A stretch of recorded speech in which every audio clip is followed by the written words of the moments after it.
The concept and the vision for the legacy of Evelyn K. Davis and J. Barry Griswold to be honored was something that really piqued my interest, because I love art and I love history and I'm a storyteller, and the idea that I'd be able to honor their legacy and be entrusted to tell in part some of their story really just hit a sweet spot for me in my work, in my practice. The narrative starts with what could be either a grandfather and a granddaughter, or a brother and a sister, two friends, and they're sitting on the porch of a home that they own, and they're talking about the future and starting to dream a little bit. And so there's a gesture from the man that's kind of leading you further into the narrative, and it's kind of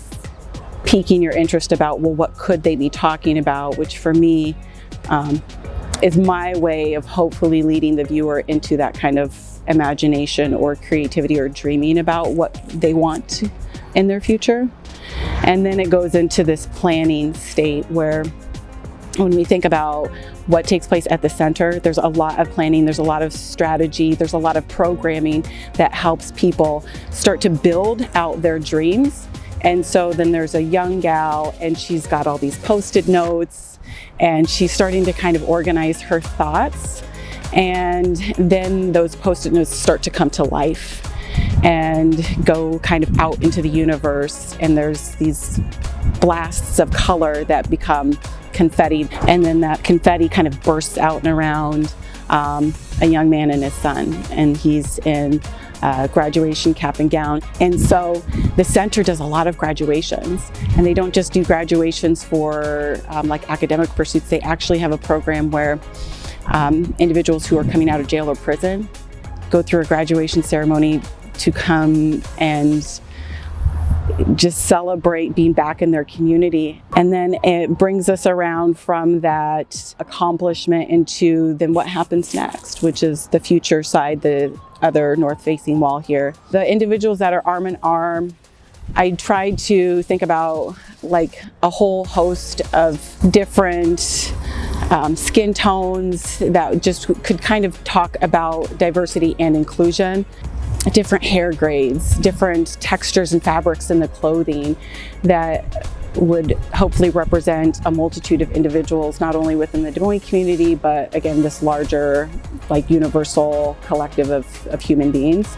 Then that goes into this couple that are kind of going off to work, or just going off to run errands for the day, and their two littles behind them. And it's this moment that I think sometimes we overlook, right? As we dream big and we work hard and we do all this planning and we accomplish these goals and we continue to think about the future, and then we kind of are in the midst of what we're doing. So I wanted to kind of end on that spotlight, but also have them in motion going forward to continue to kind of pique the interest of the viewer, like what's coming next, you know, but also to kind of really highlight that moment, that it's a beautiful moment.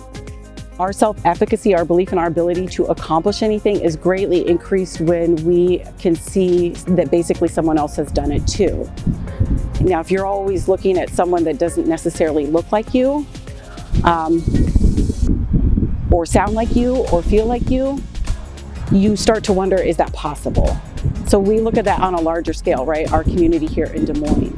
If we want our community to thrive and feel like we're not going to stand still and we're actually going to better and do better and go to the next level, we have to see that.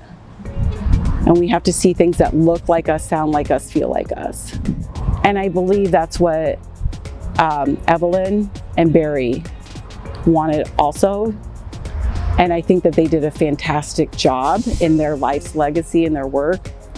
So to be able to be standing here today talking about how what they did made a way for me, even though I never met the two of them, is very like spiritual and pretty dope.